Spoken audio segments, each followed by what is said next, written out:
How to get free virtual credit card for free trials. Hi everyone, this is Kate from Create Login and Delete and I'm back with new tutorial, and on today's video we will see how we can get free virtual credit card for free trials. So let's get started.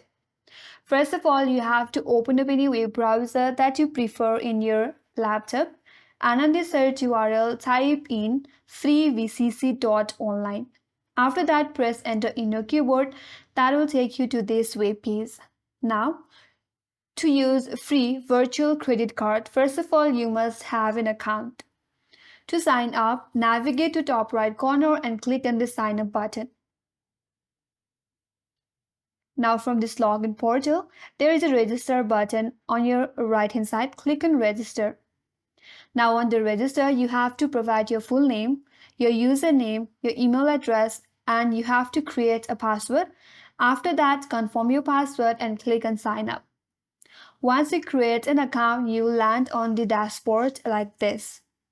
So once you get to this dashboard, if you navigate to your right hand side, there is your free virtual credit card with your name and your validity date.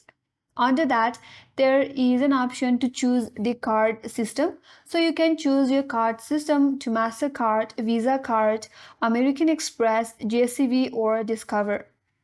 Under that, there are a few more options such as Change Card, Reveal SVC, Freed Card and Block Card. If you would like to add font to your card, there is an option to add font as well. So that's how you can use free virtual credit card for free trials, and that's it for today's video. Hope this video helps you. If you are new to our channel, make sure to subscribe and do not forget to like and comment. Thanks for watching and I will see you in the next video.